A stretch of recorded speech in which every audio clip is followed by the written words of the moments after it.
Oh, are we already recording? Actually, okay, that's cool. You don't want it recorded? No, it's good. No. For some reason, Philip wants to make an announcement. Philip being Philip, and he asked that it be done before we start recording. But fuck it, we're already recording, so let's just roll with it. Oh, I can pause. Which Philip is it? I know he just wants to announce a group that he finally got up and running. So I don't see any reason why it can't be recorded. I can pause the recording. So is it Philip Lamb you're talking about? No. Oh, it's Philip York. Okay. Right. No, wait. Philip, the other. What's his Philip. name? I got his last name wrong. It's okay.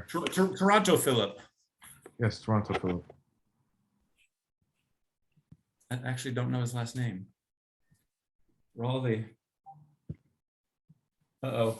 Tyler's trying to get in, but his ancient laptop has resulted in 2 freezes.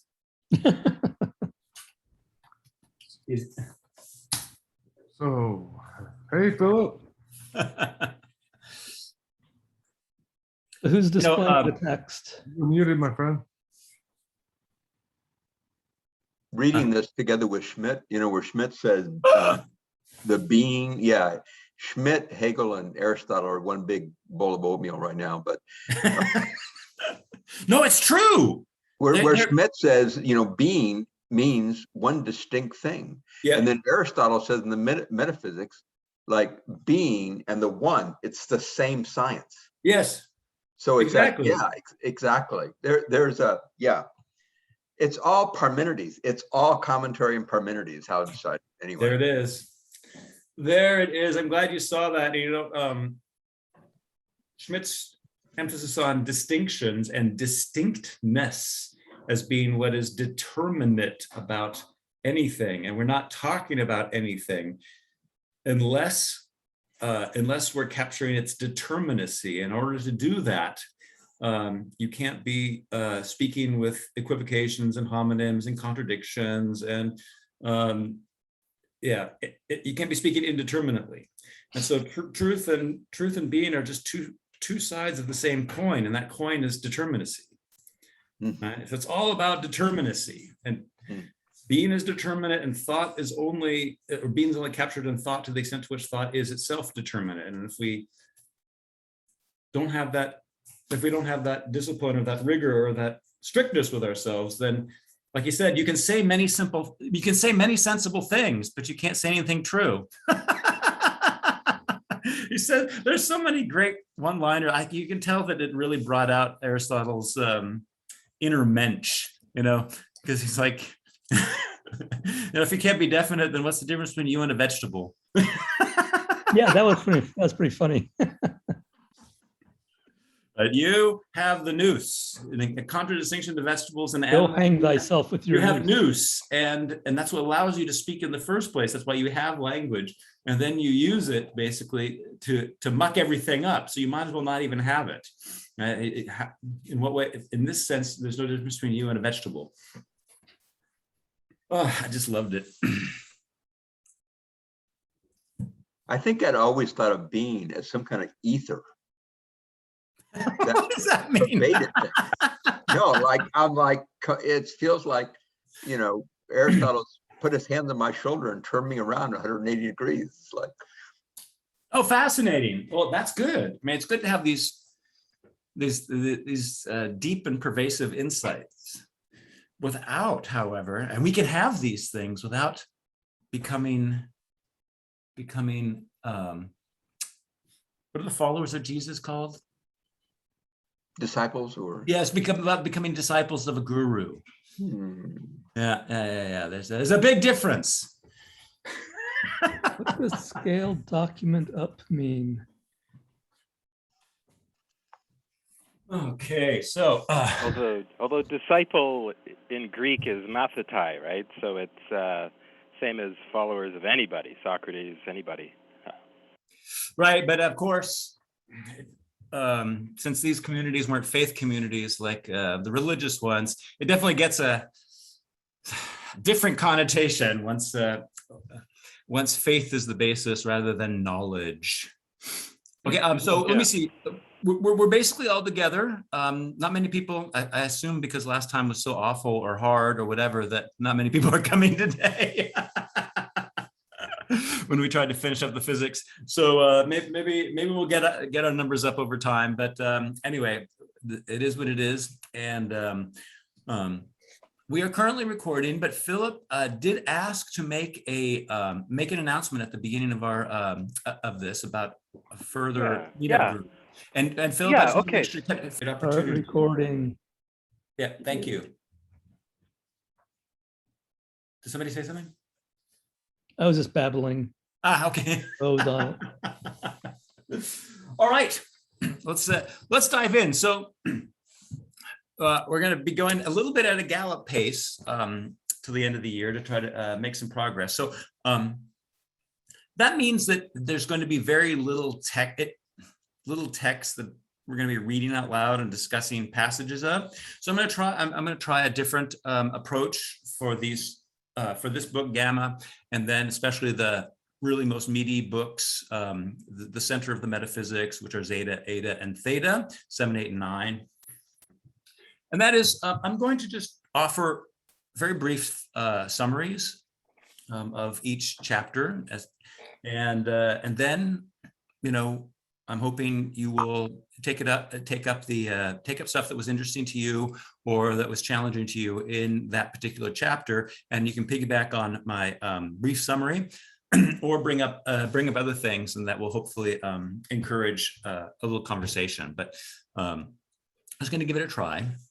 So today I asked you to read a lot, actually, probably more than we're actually going to cover, but we'll see. Let's jump in. So I'm going to briefly summarize Gamma 1 and Gamma 2, and I'm only doing 2 chapters because Gamma 1 is so short. And then let's talk about them. And I'm looking forward to hearing your thoughts about what's interesting, what's challenging, what's insightful about these chapters. So anyway, with Gamma 1, Aristotle, after going through the first 3 books of the metaphysics, asking the question, is it possible for there to be knowledge of first things? And that knowledge of first things he would called first philosophy. And he not only showed the way in which the early, what we call pre-Socratics, he calls physicists, were doing first philosophy, but in a confused way. And then he spent book Beta doing nothing but elaborating all the problems that such a science would have to solve if it were possible at all, right? And so the whole first books have been just problematizing and adumbrating a little bit what this science could possibly be and what problems it faces before it even gets off the ground. And then what is interesting is that he concludes he says somewhere in the course of Beta that in fact it is the going through and solving the problems of metaphysics that constitutes the science of metaphysics. So we don't have a 2-stage where we solve all the problems of getting to metaphysics and then we can finally go, woo, now we can go and do metaphysics. But in fact, it is in solving the problem of the metaphysics that the content or the object of metaphysics first and finally arrives. So maybe I shouldn't say arrive, but becomes distinct, becomes definite. Maybe that's probably a more Aristotelian term. All right, so he starts off clarion call, there is knowledge of being. It's very important that when we see that Aristotle, in this translation, knowledge is more often than episteme is often translated as science. And that obviously encourages certain modern connotations. Let's just, when we ever see science, let's think necessary knowledge that is of necessities. Okay, so it's not something that I know in a different way than what you know, but the nature of the object we study demands that it can only be necessary knowledge that is that can be had of this kind of object. All right, so there is knowledge of being. His obvious conclusion, he owes us the premises. And in fact, the rest of the book is going to be providing those premises. And he makes an interesting observation that the special sciences are special, they're particular, because they carve out a part of being and then investigate that part's intrinsic properties. Okay, so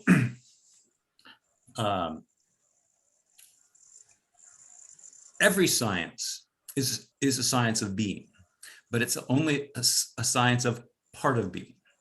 And since it gets cut out of being itself, it brings with it being itself, but it's not something that's thematized or thought about explicitly in any particular science. So if there's a science, if there's knowledge, there will be knowledge of being. But to use Aristotelian terminology, it will not be knowledge of being qua being. And that is the task of the philosopher. Go ahead, Peter. Yeah, so that's roughly the same as saying like, okay, so science maybe cuts off the being of perceptibles and studies it. Yeah. So it grasps some aspect or one of the ways of being, maybe Right. at some level, but not being qua being. Right. And the other thing is like in the highlighted part says, sorry, it's not even highlighted part. It's that it's coincident that each cuts off a part of being and gets a theoretical grasp on what is an intrinsic coincident of that. So there's an underlying that, which this part of being is coincidental on. It can't be coincidental to nothing, as it were. No, that's a very super interesting question. And well, let's just briefly talk about that, right? When he talks about the science of mathematics, he says it studies, the intrinsic coincidence are like even and odd and commensurable and incommensurable and all of that, right? Those are what belong to mathematics as mathematics, but cut off this way from the science of being qua being.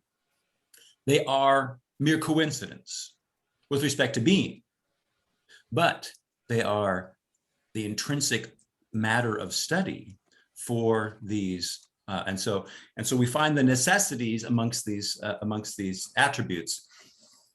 In the study of the mathematical being, we'll talk about the contraries of even and odd and greater and lesser, whereas contraries or the coincidence in science will be a different set of contraries.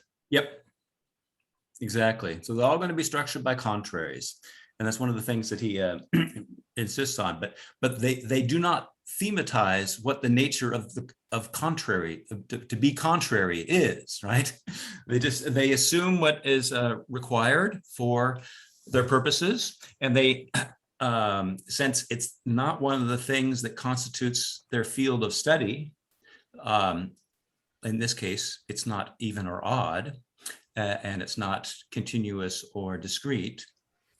It's not in their field of study. And so therefore the methods that are required for investigating the even and the odd and the continuous and the discrete are not the methods needed to investigate what a contrary is. Right. Clark. Yes. I'm trying, so I'm just curious. Is the use of science as you're using it, and as Aristotle's using it, do you think it includes any conception of science? And I just want to say what I'm hearing that science is, as we're reading it in Aristotle, it's referring to a theoretical investigation. Yes. Into what a theoretical grasp, which is also the same as knowledge. A theoretical grasp, is that equated to knowledge of any subject or thought, what must be? So there's a whole bunch in there. I know. Yeah, yeah. But the main things here are theory. So this is a Right. grasping of what theory, if it is knowledge of any subject Yeah, of thought, what it must be. right. Yeah, exactly. Exactly. So that is what science means here. And when Yes. you're using science, are you also thinking that this definition of science include, post-enlightenment No, definitions of science? no. Yeah. And that's the conflation I'd love to guard against. So how can we make that distinction? Since, are we just to remain in Aristotle's world of how he defines what science is? And I do believe the answer to that is yes, right now, in order to learn Aristotle. For 2 hours a week, yes, for 2 hours a week, and then you can go and think whatever you want. Okay, yeah, it's not too big an ask, and I'm finding it interesting. But I just want to, so what we could say, though, is that this is about theory. So this is about thinking. This is about thinking of Yes. what must be, Yes. if anything is to be. Oh, excellent. Yes. Okay. Yes. So, I have there's a lot of problems with that with me. But anyway. Understood. Keep going. Understood. Yeah. So Understood. Is he going to move out of this? So here's my concern. Okay. If I accept working with this definition of science, Yeah. then it seems to me the cow or the horse has left the barn, because we have not determined what makes it possible for him to say that this is what science is. This is what knowledge is. Mm-hmm. A theoretical grasp. Mm-hmm. I Right. just think there's something prior to this that is being assumed. That's kind of my Okay. stab in the dark here. No, that's great, and that's great. That's a working Okay. hypothesis, and Yep. and look for it. I mean, look for it and try to ferret it out, because I think that's what we philosophers do. Are there tacit assumptions that aren't being justified here? I think that's Okay. great. But I was thinking about this too. I'm going to just say this really quickly, and it's not controversial. If looking at Aristotle theoretically as perhaps stating truths is not satisfying, then at least look at Aristotle as a historical founder of a certain very Yep. rich Got tradition. that. And so to Very much. understand these distinctions is really to begin to get your arms around the framework of 1500 years of research that in some ways is still being continued, and in some ways has been altered since early modernity. Right. Thank you. Yeah, absolutely. I think either one of those ways is a great way to understand Aristotle. Philip. Yeah, I'd like to suggest that the sciences that Aristotle was referring to were really, really different from post-Enlightenment science, what we think of as science. Like one thing is, the Physikai,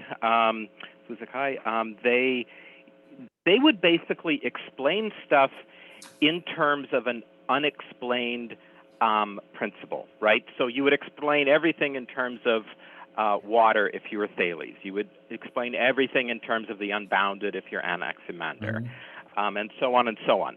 So the general thrust of their thought was extremely metaphysical, right? In a sort of arguably like a bad sense, but the idea was to look around, look at the everyday things, and then explain them in terms of something that could not itself be explained. And, what I love about Aristotle, right, is he said, no. You don't just explain the cow. If you explain the cow in terms of something, you've got to explain the thing that you're explaining in terms of as well, or at least try to, or at least talk about why you can't, or at least talk about why it's difficult, but you're going to take a stab at it anyway. Right. And so I don't think it would be good to see Aristotle as like talking about the general sciences as we mean science. It should be the general sciences the way that the pre-Socratics were practicing it, something that doesn't even really look like science to us, although we can kind of see it as an early version, I suppose. Yeah, no, very fair comment. Thanks very much for that. Charlie.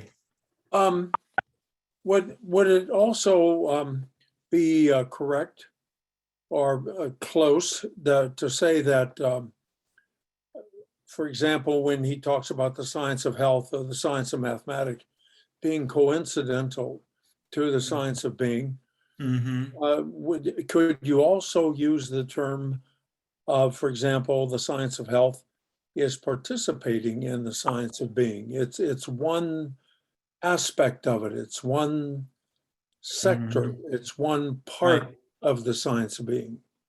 No, I think that's totally fair.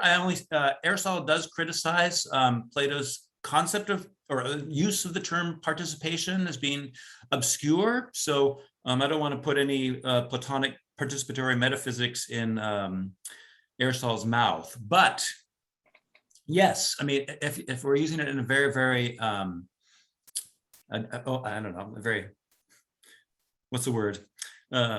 Non-committal sense, then yeah. Are you okay with that? Or are we trying to get at something more? Yeah. Right. Yeah, thank you. No, absolutely, thank you. All right, so one thing, okay, so finishing up the summary of paragraph of Gamma 1, right? So the special sciences carve out a part of being, and I guess one comment I want to make here is one should resist thinking of being as like a container full of lots of marbles, and then math picks out a marble and then leaves all these other things, right? And so because this is indeed a 19th and 20th century conception of the relationship between philosophy and science, right? That philosophy first contains all these different topics, and then one of them becomes a science, and it leaves philosophy, and it reaches adulthood, you know. And philosophy is like the womb where everything is young and immature, and then as a science matures, it leaves philosophy one after the other, and eventually that container is just going to be empty because everything will have been made a special science. So that's a story that gets told at the beginning of a lot of introductory philosophy texts, and I want to encourage you to, at this point, resist thinking of being as being cut up this way or as being particularized this way. All right, so whatever is cut out of being takes being with it, but darkly, not throwing any light on it in terms of its being, but only in terms of its usefulness for investigating the odd or the even, or investigating the grammatical and the ungrammatical, or investigating the healthy and the diseased. So being always comes with, but concealed, dark. It's a dark residue in each science. All right. That is the extent of my summary of Gamma 1. And since we already got into the discussion, we might as well just open it up very briefly, not briefly, but for further comments. Is there anything else that you wanted or you found interesting or wanted to remark upon in terms of what you got out of this first paragraph? I would like to add a comment if you can hear me. I can. Okay, so my mic is working. All right. So I think the marble analogy is interesting, because what happens to the science that explains what science itself is once all the sciences become special sciences? The jar is left empty, but there's no account of the jar they all came from. Oh, excellent, right. And there's also no account of their marbleness or their roundness. I mean, to just play with the metaphor, right? Yes, the jar is still there. Yeah, it's supposedly empty. Yeah, but yeah, absolutely. No, those are good.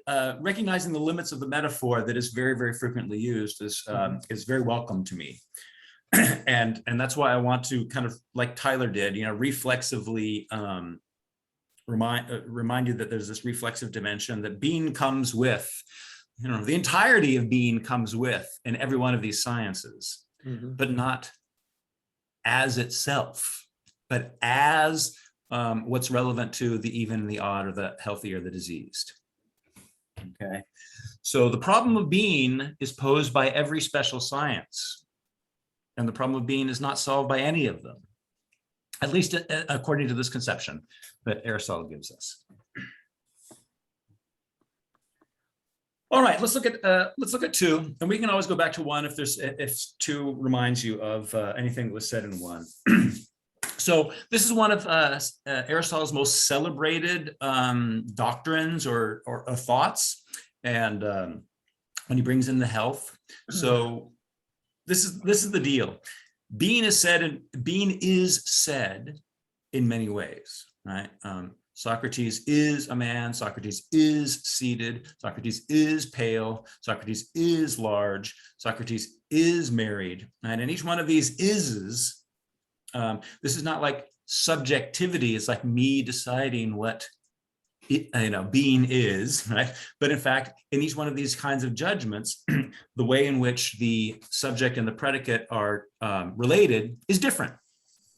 And so it seems like, given what we know about the categories, that there should be a science of substance that is, and since substance is, with respect to substance, being is said differently than with respect to qualities like pale and musical, and with respect to quantities like large and small. It seems like there should be a science of substance, a science of quality, a separate science, its own thing, and then a separate science of quantity, and then all down the line of the different categories. And that's one of the problems that Aristotle raised. And how could there be a science of being if being is said in many ways? And so he introduces this idea of what's called the pros hen doctrine, the toward one. It's often called focal meaning. And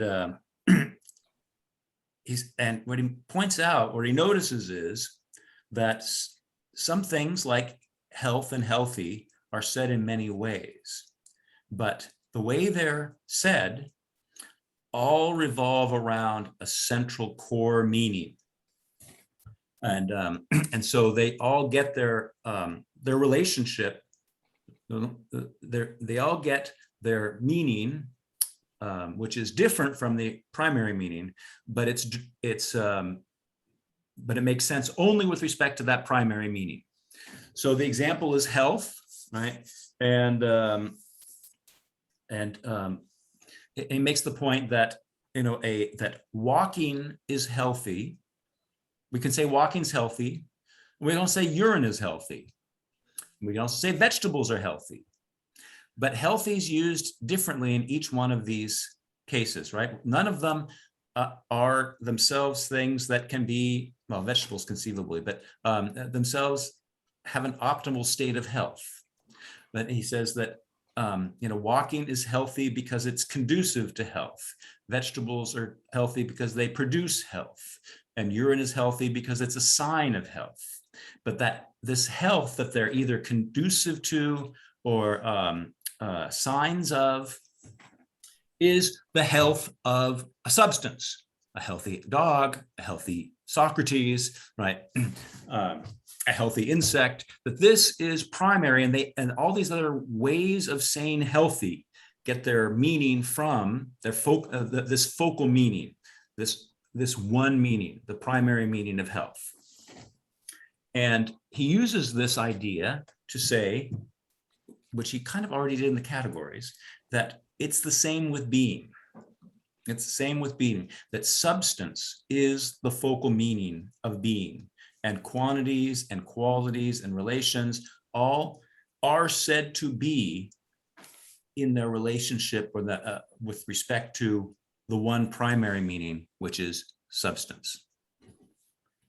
So with this idea of focal meaning, he shows that the appearance of homonymy, the appearance of equivocation in all the different ways in which being is said, can be sidestepped or can be overcome by looking at the example of health and the way in which all the different ways in which health is said are all revolve around a primary meaning. And it is his claim that the same obtains for substance and the other ways in which being is said.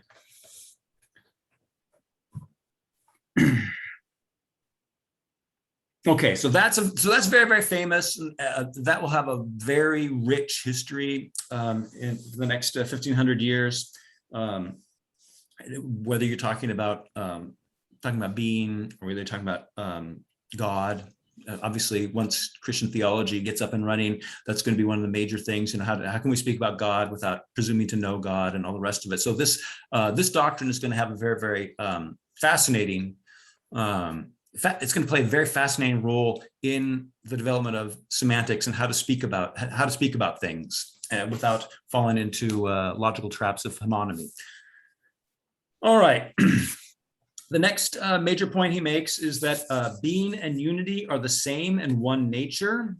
He says they follow each other, but they're not made clear by the same account.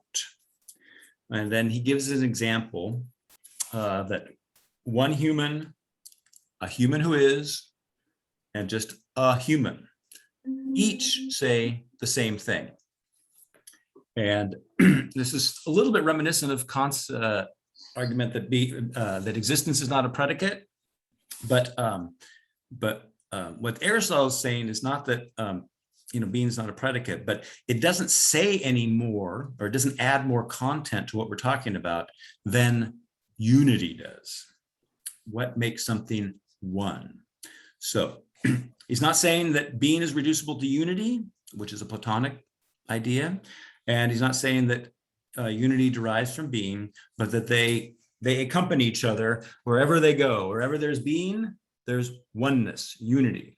And wherever there's unity, there is being. So each is the criterion of the other, without either one simply being the other. So we have a complex unity here.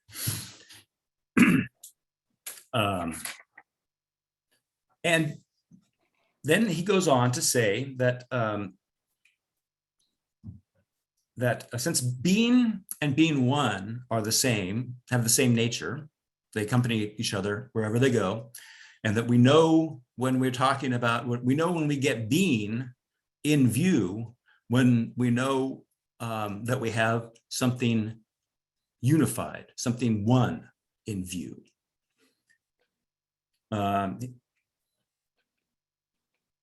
He makes the point that philosophy, being the study of being qua being, will therefore be the study of being as one, or unity itself. And then just as the geometer knows the difference between straight and not straight, and the grammarian knows the difference between what's grammatical and not grammatical, the philosopher is going to know what it is to be one and what it is not to be one. And he calls that many. So knowing unity and knowing plurality belongs to the object of first philosophy.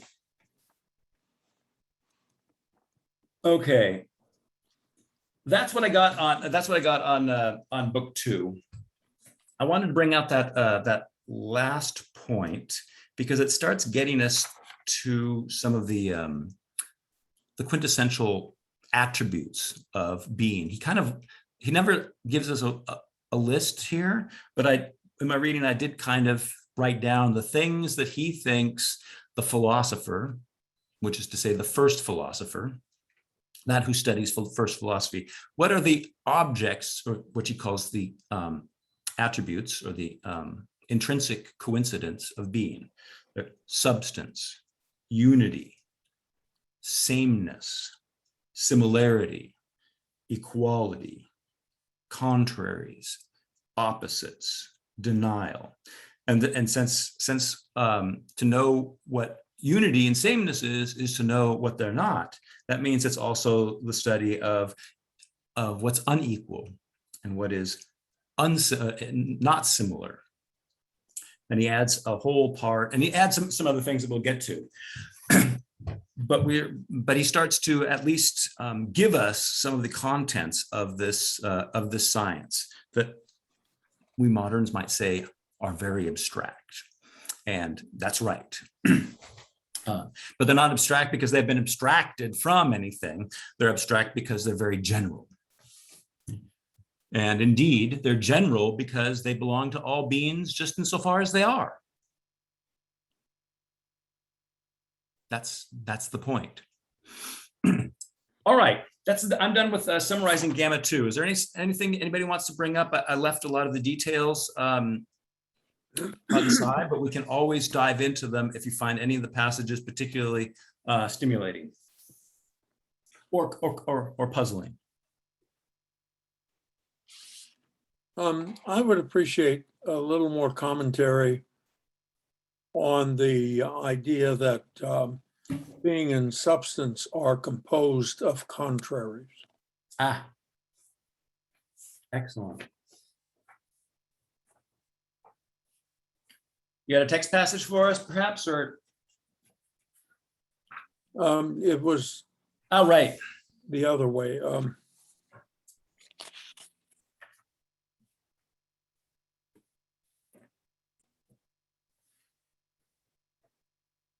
Right.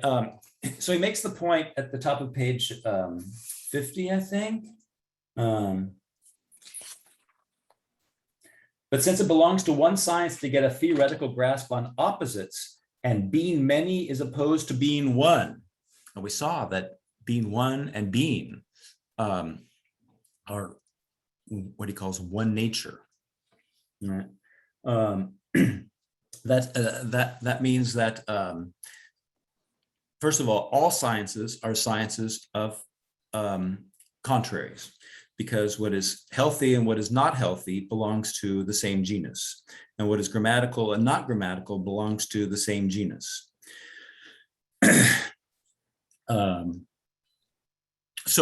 Every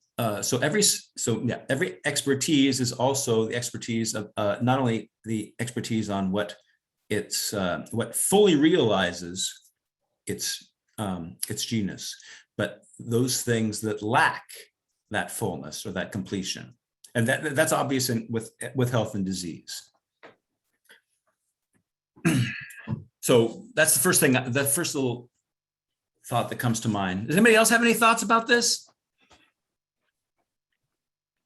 Does that make sense? Is everybody down with that?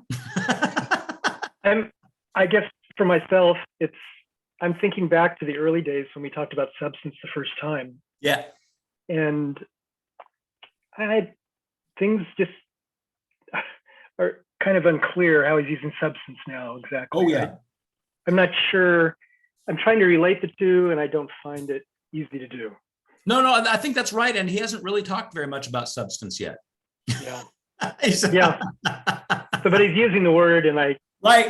But all we know is that really that substance is that to which other things are said, but it's not said of other things.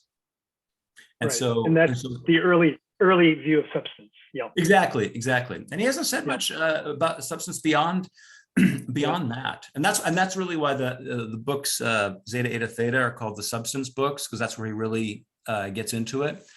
But he does. But if you remember at the very beginning, I asked everybody to think to write a little bit on just based on what he's saying about the categories and this.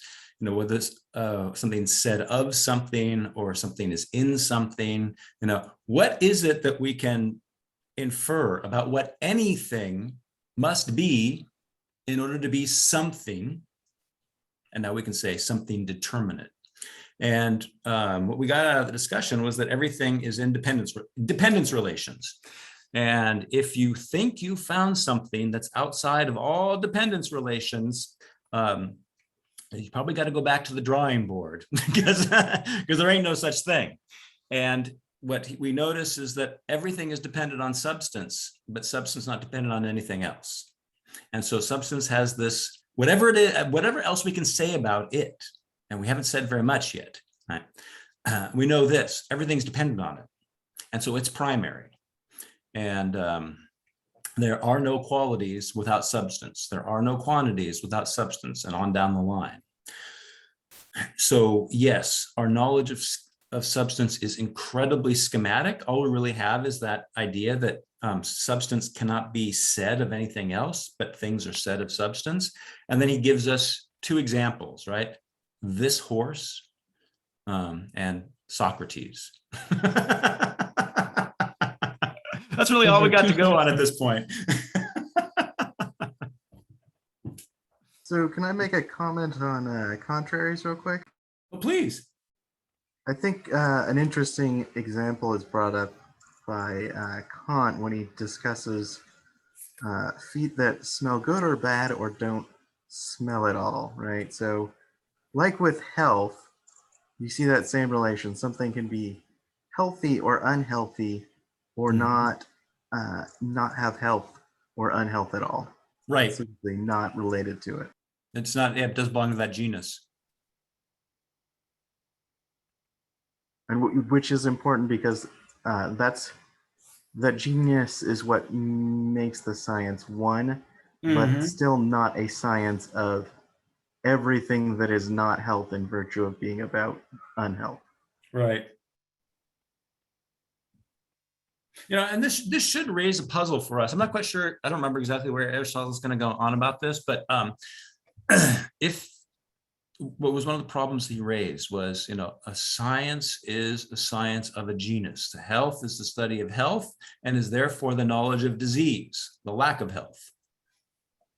And every genus is the knowledge of the contrary species, that which is most healthy and that which is least healthy.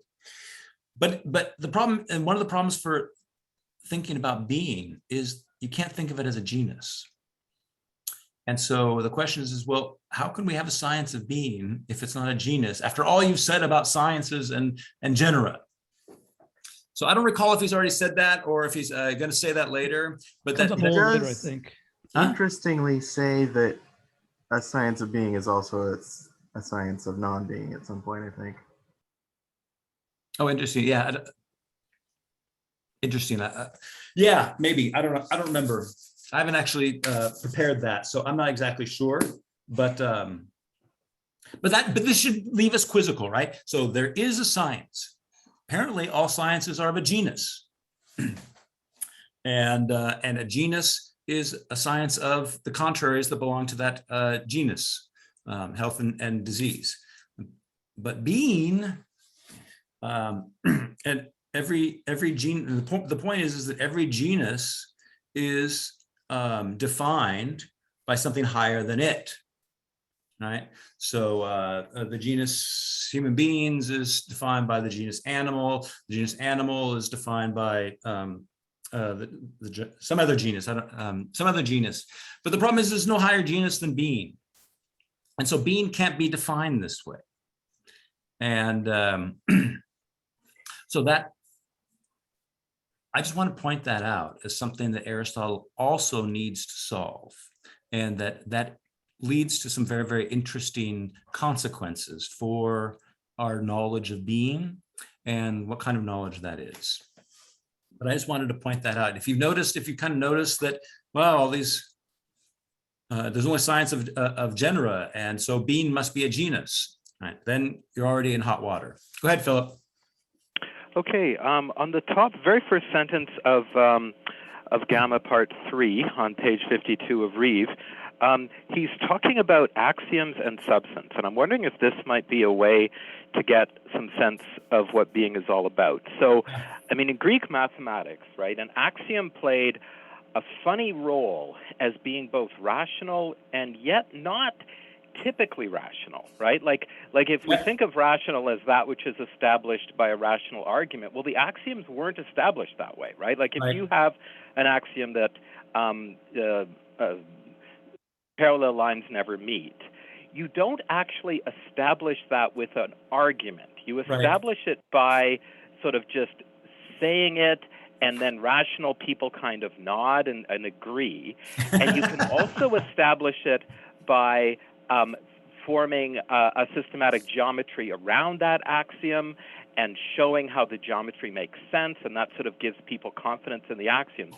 And I wonder if substance and therefore being are to be seen similarly. Like, yes, they're rational. No, the facts about substance are not necessarily established by rational argument. I know on the message board we were sort of all agreeing that none of us wants to make some sort of religious style leap of faith about these things. Right. And yet we all kind of agree also that facts about axioms, facts about substance are not established by rational argument, and yet they're rational. Exactly. And and I just thought that maybe if we think of axioms and substance as sort of mutually defining and explaining each other, that might be helpful. I like that. I'm totally on board. Go ahead, I Peter. also want to point out that that falls on to like in the posterior analytics where you oh gosh, I lost my thought. Oh right, that all knowledge has to come from somewhere. All explanatory knowledge comes from somewhere, through prior knowledge, but that regress has to stop. And it's a little mysterious where those starting points come from. He has that analogy of the retreating army and all that kind of stuff. And so it sounds like, yeah, because if metaphysics were the science, or the science of being were the science of a genus, and a genus is defined by contraries, well, now you have a further thing to study. You don't stop at the top, as it were. No, excellent. Go ahead. Would it be accurate to say, so Philip, axioms and substances were not established by rational argument. Can we then say they represent first principles? Is that, I mean, how are we characterizing what it is that they are if they're not established by rational argument? I heard that you're saying, yeah, that's a good description of it, but it doesn't get me out of the problem it creates. Where is that starting place that they represent this? Well, here's what I'm hoping. I'm hoping that we're all more comfortable with the idea of an axiom, and the idea of a substance is still a bit mysterious for everybody, because it's pretty clear that in Euclidean geometry, the axioms like parallel lines never meet, that's rational, right? Like if you live in the ancient Greek world and you are doing Euclidean geometry, that axiom seems rational. Same with the one that, a line is the shortest distance between 2 points. It seems rational, and yet it's also obvious that you don't establish those with rational argument, except maybe the rational argument that, hey, look at how well Euclidean geometry works, therefore anything that makes it work so well must be rational. But that's not really how they argued. I mean, they could have, but they didn't generally argue that way. And I'm wondering then, because Aristotle clearly at that first sentence of Gamma 3, he clearly wants to be drawing a parallel between axioms and substance. And I'm wondering if now that we because we all are familiar with how axioms are both rational yet not established by rational argument, and maybe we can transfer that whole way of thinking over to substance and become more comfortable with the idea of substance as a result. No, I like that a lot. And I really do think that getting to, I mean, not that we have to do that today, but the principle of non-contradiction as the thought of the determinacy of things is, Schmidt makes a big deal of this, that that's not just to make sure that you don't goof up in your scientific demonstrations, but it's actually a heuristic. It's a tool for exploring precisely those most fundamental principles and illuminating their internal structure. You do that through the dialectical examination of if we say this of it, what follows? If we deny this of it, what follows? If we deny this same thing of its opposite, what follows? If we affirm of its opposite, what follows?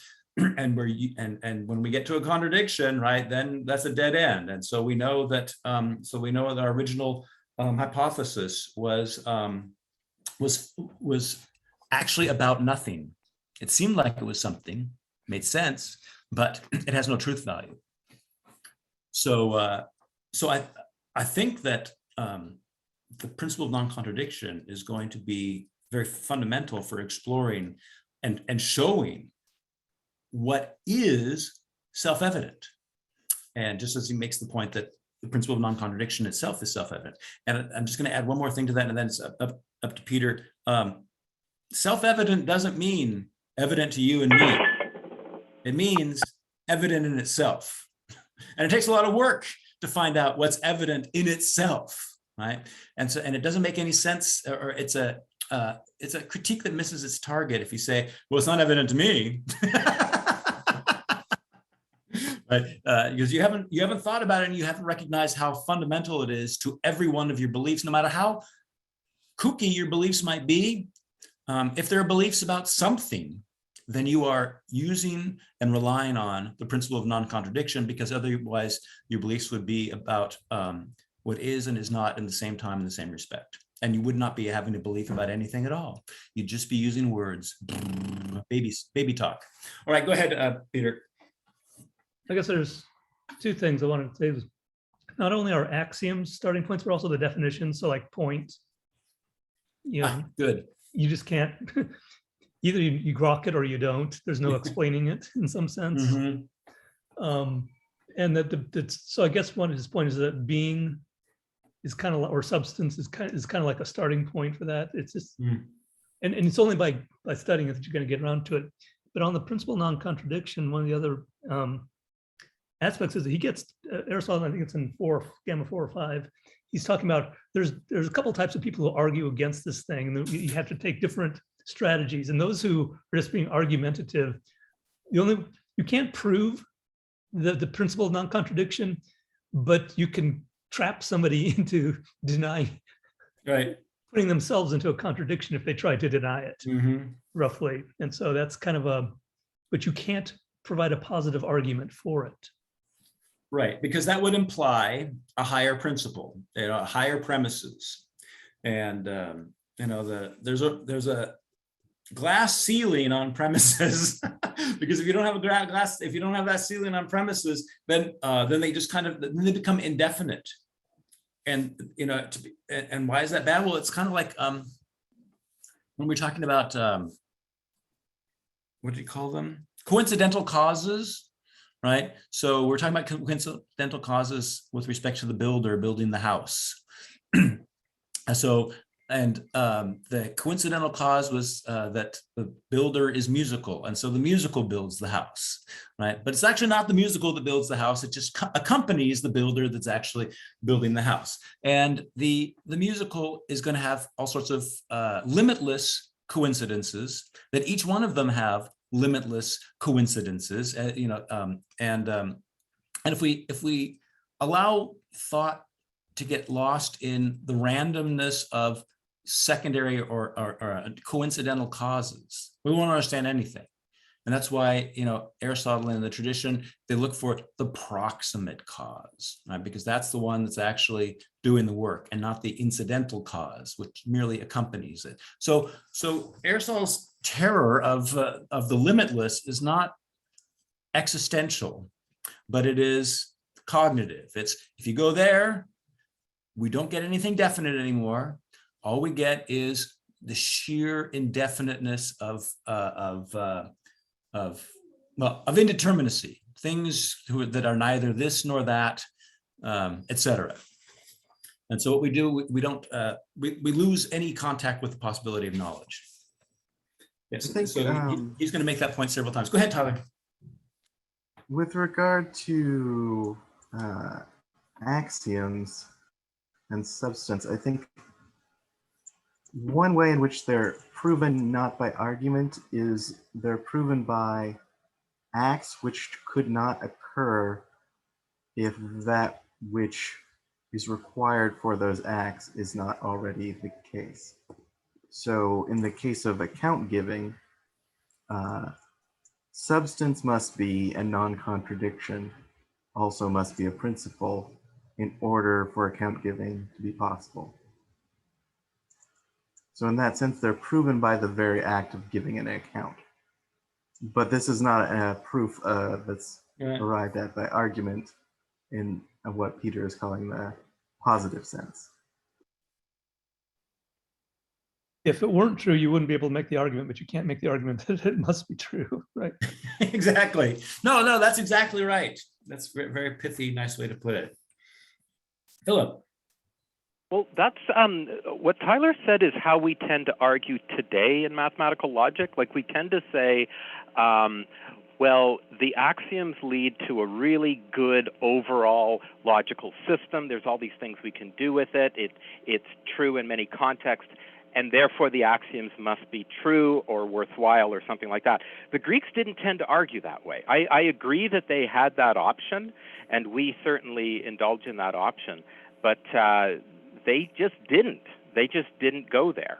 And I will say one other thing, like, in logic today, we have the option of just saying that our axioms are arbitrary, right? Like, you know, it's sort of a fantasy that never happens, but in theory, a mathematician could say, well, I'm just going to start with some axioms, see what they lead to, and that's perfectly acceptable. But nobody ever actually does that, right? We sort of avoid the weirdness of axioms because they, what we do is we pick axioms that will actually do a system that we think is true or worthwhile or useful or something like that.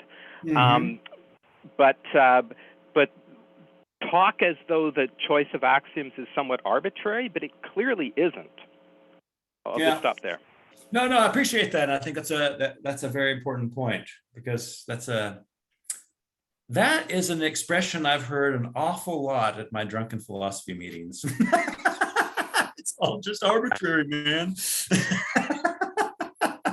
Whatever works. Okay, yeah. So I have a particularly poisoned relationship to that thought. Hey, Charlie, so you kicked off this this conversation, but I'm not quite sure how satisfying it was, and if you have any questions that popped up, or maybe you want to be more precise about this whole contrary thing. No, that's fine.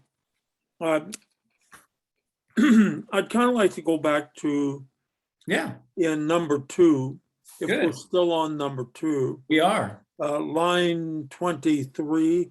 Beginning of that paragraph on page 49 there. Being and one are the same and one nature. That they follow along with each other, just a starting point and cause do, but not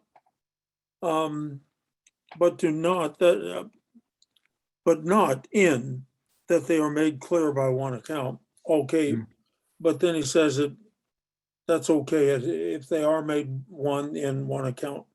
It furthers our argument, actually. Right. Then he ends that paragraph with saying, the substance of each thing is one in no coincidental way, and likewise is just a certain sort of being. Does that sort, there is the word that interests me. Is that it is a sort of being that would be different than a coincidental. A coincidence. Right. So the Greek is hoper. Of pale or whatever, you know, the examples he uses later on. That that these have, there are different things that have different kinds of being. But to say a certain sort of being is to say, you know, it seems to me like he's making this point that everything that is a substance is one non-coincidentally. So there's an intrinsic relationship of whatever those properties are that constitute the substance. It's not an accident that they are together. Okay, so any being that is a proper being is going to be one, and and the substance is, in virtue of being one, is not going to be all things. It's going to be a specific, a certain being. Right. And so that's just another way of making the point that being and unity are not the same, but they're found together. Each is found wherever the other is. So no, I think that like for the Hegelian, it's like the positivity and negativity, right? There's the account of them is not the same, but you can't have one without the other. Mhm. And so that means that they're not accidentally related, they're actually necessarily related. Each belongs to the essence of the other. And yet the account of each is different. And so the being of each is different, but they're nevertheless interrelated in this necessary way. So each is essential to the other. Go ahead, Charlie. Sorry, I didn't mean to. No, I'm good. Thank you. Okay, cool. Thank you, Peter. I just wanted to point out that there was that note in read on 366, which goes into what that sort means. It's a fairly short one. It says, here is often elsewhere in Aristotle, oper is the opposite of kata sum bebikos, or coincidentally, and that's pretty much equivalent meaning to essentially or intrinsically, which is pretty much what Michael was talking about. But anyway. Right. Oh, yeah. And then he begins the next paragraph by saying that there are many subkinds, being as there are of being one. Right. And that necessarily, because they accompany each other everywhere. So the different kinds of being are the different kinds of unity, the different kinds of unity are the different kinds of being. Right? They map onto each other. So you can follow one, or if you can follow one and you follow both, or you can follow the other and you follow both.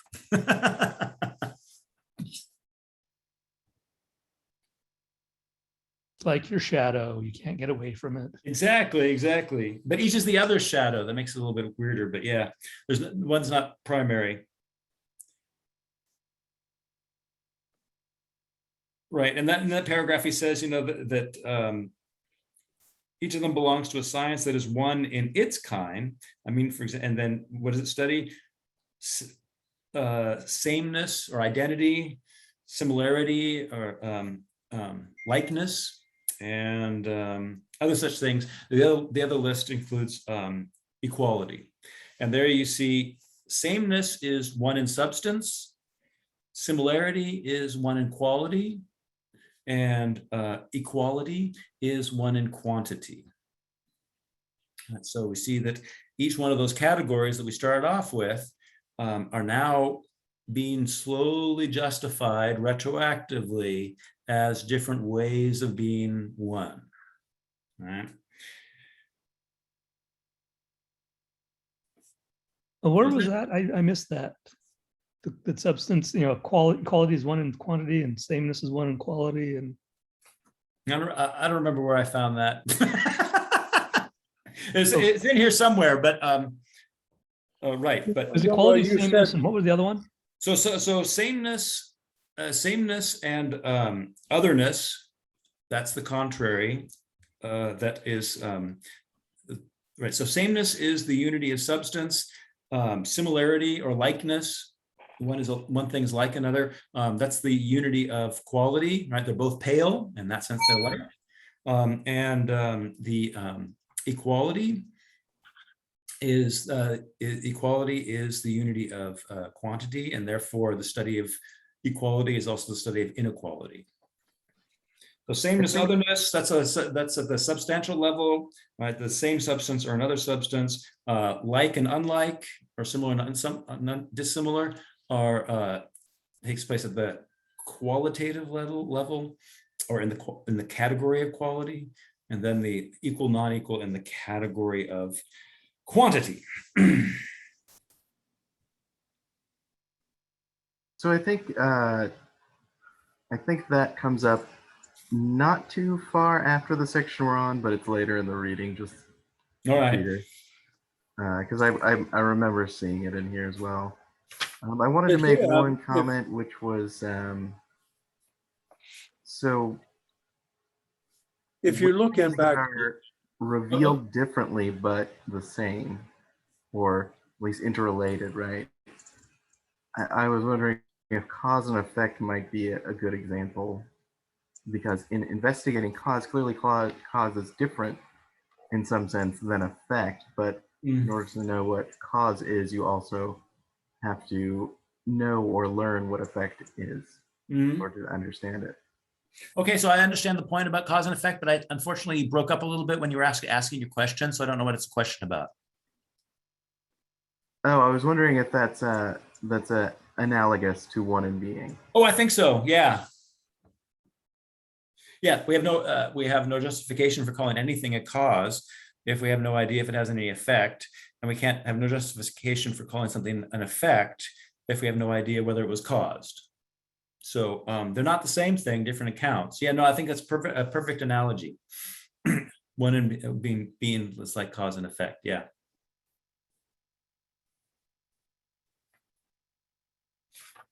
Okay. Back in A5, Alpha 5, on page 12, Oh, he lists 10 starting points right. in the two columns, a limited, unlimited, etc. Mm-hmm.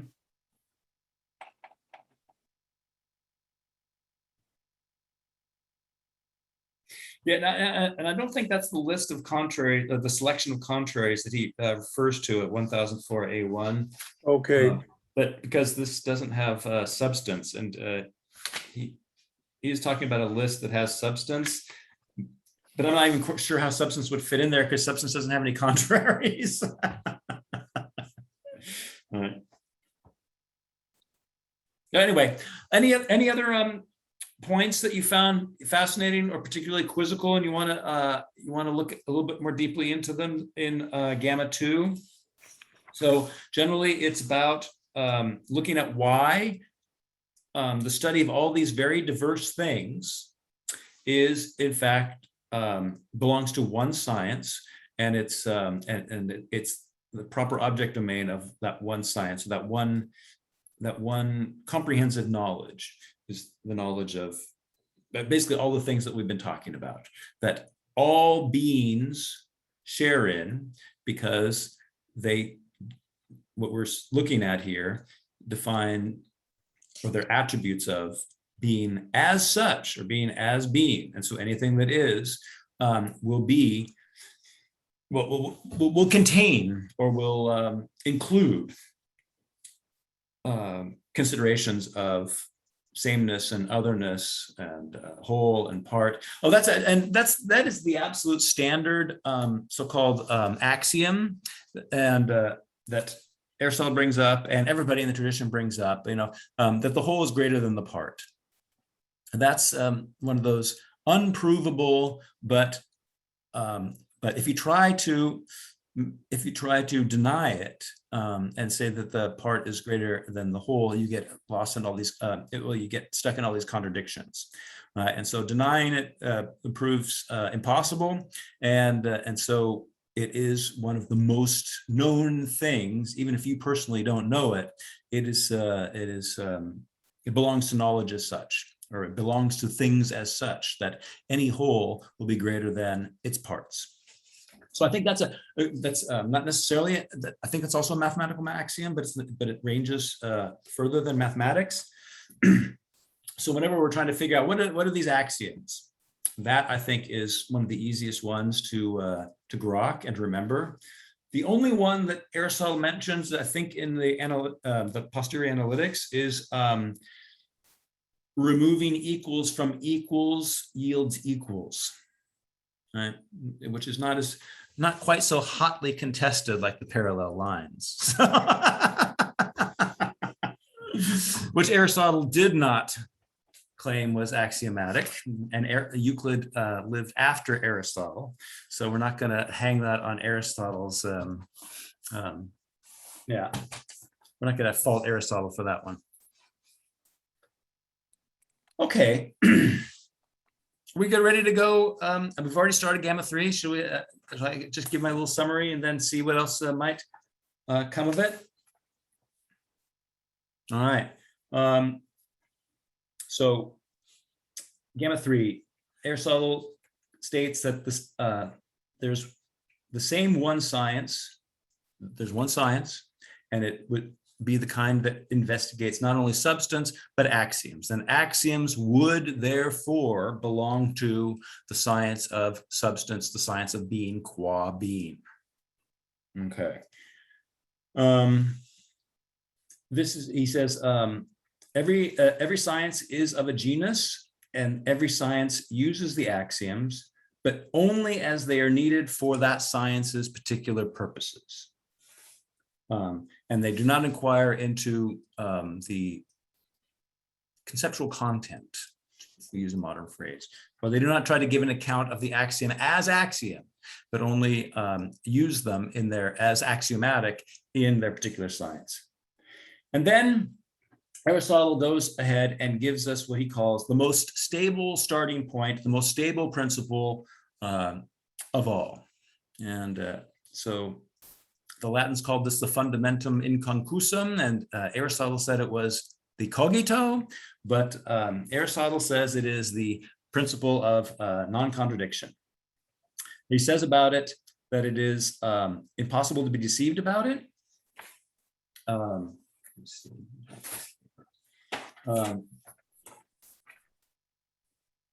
Right, it's impossible to be deceived about it. It's the most certain. It is the best known, and it is unhypothetical. We might want to talk about that a little bit. And he says it's impossible to know anything as being without knowing this stable starting point. And that's really the crux and the salient point, that we can say a lot of things and we can speak quite sensibly, but we cannot know anything as being, which is to say, as one, as definite, as determinate, without knowing, without using the principle of non-contradiction. Because the alternative is the indeterminate. We can't say if this thing is or not or is not, or if this property or that property belongs to it. We can't say anything about it without this principle of non-contradiction. So that's my very brief. Gamma theory is a short chapter, and so those are what I consider to be the main points. Is there anything that anybody would like to look at a little bit more closely? I would add that you can't tell if it's one thing or many that you're dealing with as well. Yeah, no, exactly. Oh, thank you. Yes, exactly. And that's that's one of those things we have to get used to. You know, to be one is to be definite, to be determinate, to have a limit, to not be blurry, to not be maybe this, maybe that, or maybe not this and maybe not that, but we can't really say, right? At this point, you don't have anything in focus. You're not talking about anything.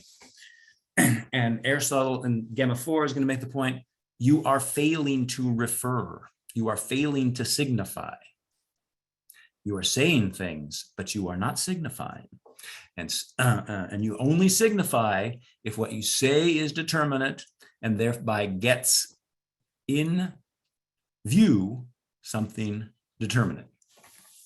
So determinacy is what this is all about. Being is something, this something. And you cannot get at this something if you are mired in equivocation, homonymy, contradiction, and indefiniteness. Right. Maybe it's worth just reading a little tiny bit of this if nobody has anything they really want to talk about in this chapter. Just what he says about Heraclitus. People love flux these days, so it's a good lesson. In the middle of that, right above Heraclitus, he writes, "For it is impossible for anyone to take the same thing to be and not to be, as some people think Heraclitus says. For it is not necessary for what someone says to be what he takes it to be so." This is an unfortunate translation of it. It's not necessarily for somebody, basically it means it's not necessarily that, for somebody to believe what they say.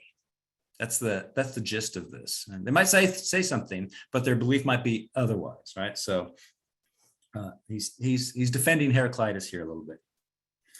"But if it's not possible for contraries at the same time to belong and not belong to the same thing, and if what is contrary to a belief is the belief in its contradictory, then it is evident that it is impossible for the same person at the same time to take the same thing to be and not to be, since a person who has false views on this point would hold contrary beliefs at the same time.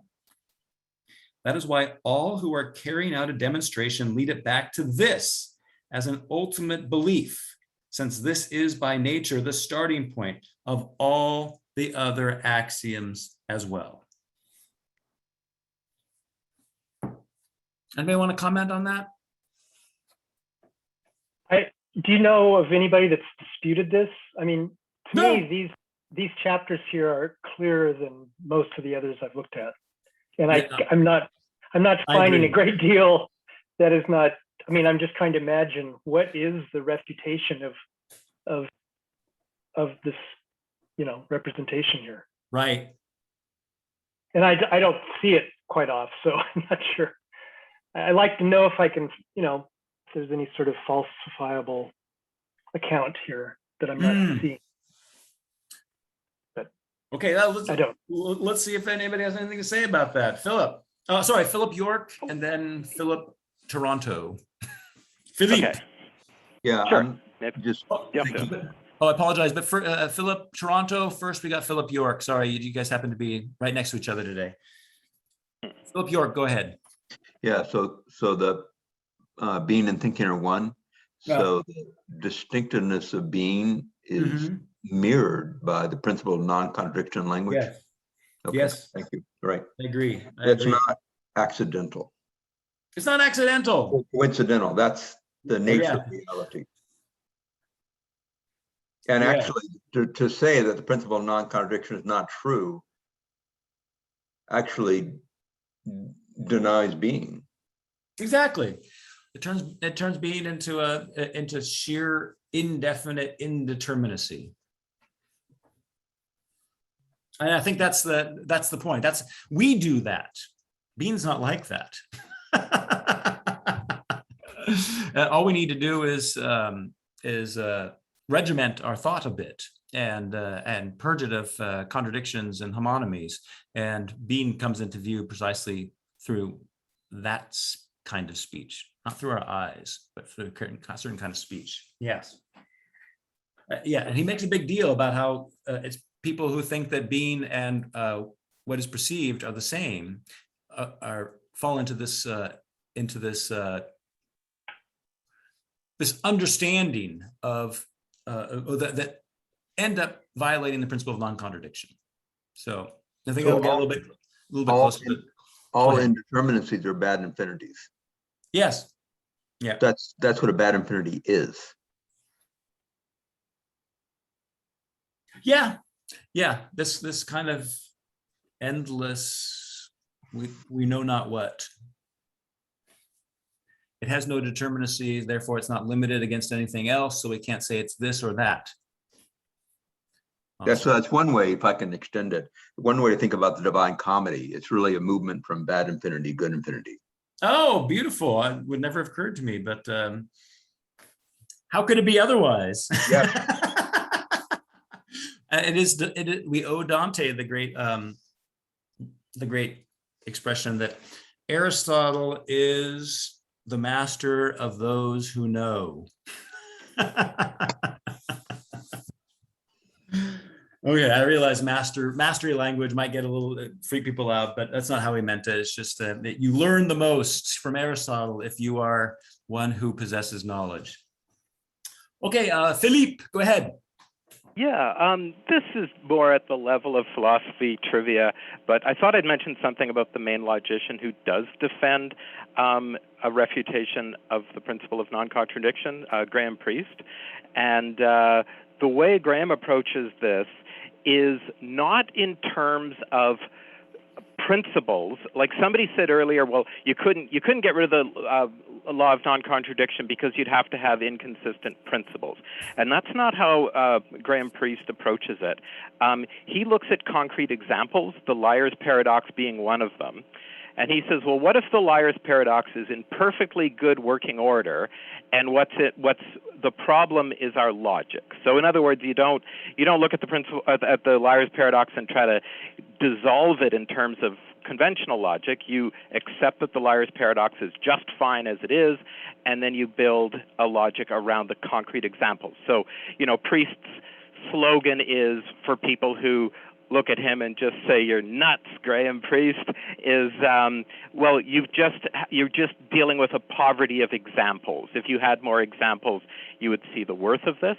And both Priest and the Buddhist logicians, starting around the 8th century, the Buddhist logicians also had accepted a refutation of the principle of non-contradiction. And in both cases, they're kind of into a sort of whirling, swirling, self-contradictory sort of notion of being. So that would kind of support Aristotle's claim that if you want a stable notion of being, you should probably endorse the principle of non-contradiction. Just a bit of philosophy trivia. I don't think we should, dwell on it, but I just thought a bit of context might be interesting. Right. And no, I appreciate that. And of course, my Aristotelian rebuttal is to think of the liar's paradox as something and not as anything. You've already deployed the principle of non-contradiction in order to isolate that liar's paradox as having this structure and not any structure, and then thereby delimited it from what's not it. And so there's a lot of principle of non-contradiction going in, so to speak, at the meta level, to use a. But I'm sure Graham Priest has interesting things to say about that. But that's just my first Aristotelian rebuttal. Somebody say something? Yeah, it seems like it's at different levels. Can you have a logic? I mean, to have a logic, you already have to have definiteness. And so you have to sort of this uber one. But I thought also was the law of excluded middle was also an important one that the para-consistent crowd likes. Yeah, well, Philip can fill us in on that when we get to the principle of excluded middle, which I think is gamma 6 or 7. So that would be next time. No, but thank you. That I think that these paraconsistent logics are in the back of a lot of people's mind, and people are intrigued by them. So I appreciate introducing them in the way in which they would look at this differently is great. So I appreciate that, Philip. Okay, so. I kind of read that whole thing about contrary to belief. I was hoping to get maybe some take on that, but if there isn't one, that's fine. At least it has been read. But I don't know if that made sense to anybody or not. What that passage that I read. Well, it doesn't matter. It doesn't matter. At least. Well, let's just go on. Maybe we have a chance to come back to it. If people feel like I'm hurrying them, let me know. I don't want to do that.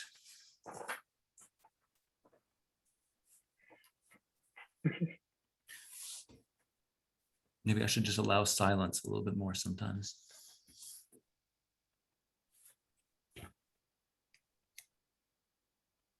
All right. Gamma 4 is a very long chapter with lots and lots of arguments about what people let themselves in for if they violate the law of non-contradiction, and how people get into the situation in the first place. So what I wrote down is not quite so structured as what I wrote down before, but let's just see how this goes. All right, so he begins by talking about that it's a lack of education not to know what is demonstrable and what is not demonstrable. And people who if they don't know that there are things that cannot be demonstrated from higher premises, then they don't know which starting points to demand demonstrations of. And so they tend to be like our guys that always say, well, how do you know? Well, how do you know? Well, how do you know? Well, how do you know? So they flee. So this kind of not understanding, where knowledge begins.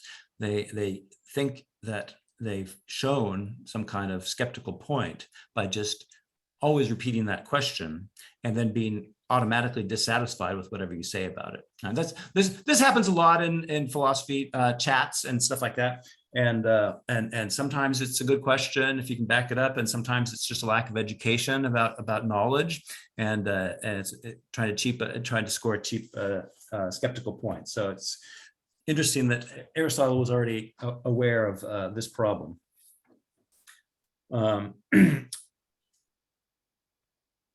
And he says, that you cannot demonstrate the principle of non-contradiction. However, if an opponent of the principle of non-contradiction says anything, right? They say something, they're not silent, right?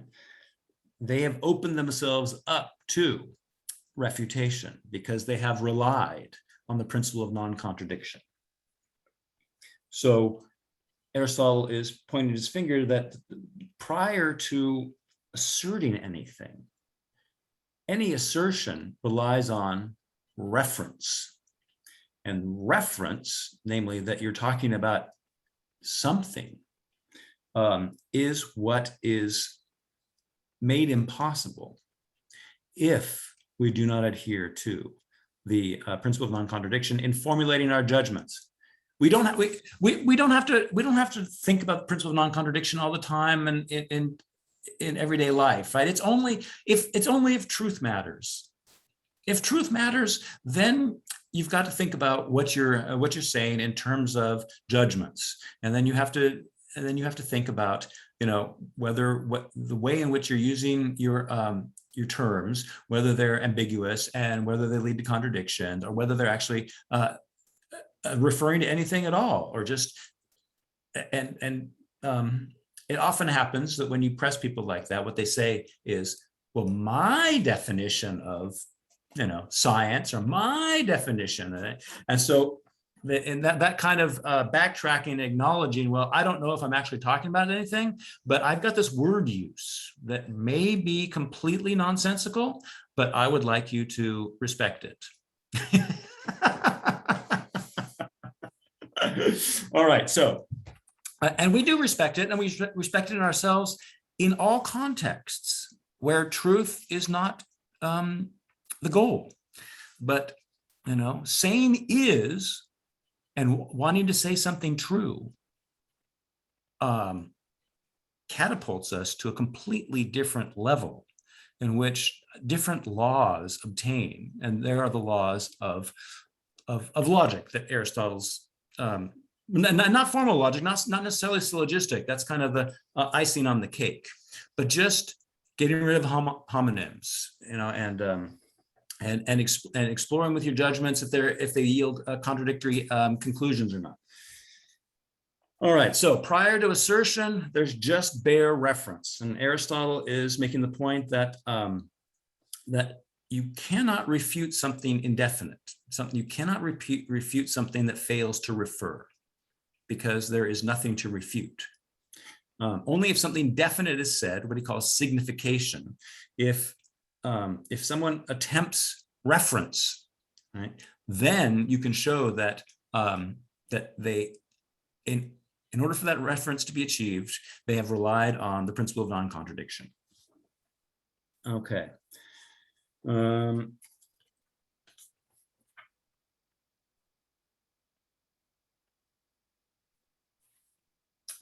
Aristotle makes the point that if humans signified an unlimited number of things, no argument would be possible, because the use of this term is indefinite. Right? The idea is if human meant the same as non-human, and therefore human would be the same as marble, and it would be the same as river, and it would be the same as painting, and it would be the same as pale, and it would be the same as the cosmos, right? It's to say that it is all of these things, is to say that it's nothing in particular. It has no determinacy. And the people who use their language indeterminately never get refuted, and so they're They think that they've got these really great, great things to say, right? But it's, so to speak, underneath, they're not even refutable yet. They're less than refutable. Can't even be wrong.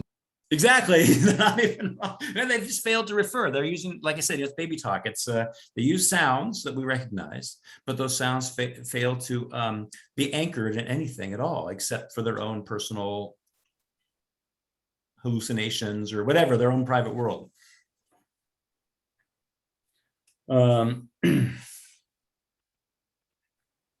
think maybe it's important to note that they also, if they speak that way, they can't show anything else to be wrong either, because it will be both right and wrong in the same respect. Right.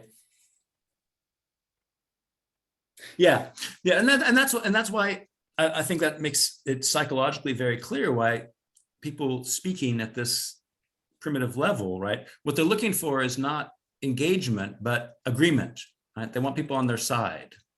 And so they dig it when other people agree with them and speak equally, indeterminately or whatever, right? But they're not looking for truth. And so they're not looking to be corrected or, yeah, anyway. All right. I've got some notes here. That he says some in this chapter, refusal of determinacy is the refusal of substance and essence. And that gets at the idea that it's the refusal of the dependence relations that we brought up with the categories, which are the conditions, as we saw, of anything being something. He brings up, he says, the substance and coincidence are distinguished by the following. The pale coincides with human because the human is pale. But the human is not what paleness is, or the pale. The human is pale, not whiteness itself. So this is another one of those little clues, you know, that there is this strange, deep relation going on with things and their properties, or substances and their coincidence. Right? Why is it that when Socrates is pale, Socrates is not whiteness itself? Sounds like he is if you say Socrates is white or Socrates is pale. It sounds identical. All right. So if there were not the difference between substance and properties, then it would make no sense to say that if Socrates is white, that we would have to infer from that whiteness itself is Socrates. And so anybody who's white is Socrates. Right. And so we start, if we make this kind of judgment, which he's pointing out that we have to make the distinction between substance and coincidence, or substance and accidents. You know, otherwise we get led down to all of these absurdities that, you know, if nothing else, there's no experiential correlate to all the absurdities that that would, you know, to say, well, if Socrates is white, then whiteness is Socrates, and therefore everybody who's white is actually Socrates, and so the world is full of Socrates. No. So I thought that was very, very interesting. He makes these little interesting remarks that sometimes pertain to the principle of non-contradiction and other times pertain to this whole question of substance. And this again brings substance a little bit more into the light. That substance is independent of any of its accidental properties, and that makes it more fundamental, but also mysterious. He remarks that coincidence coincide with coincidence. That says the pale is musical.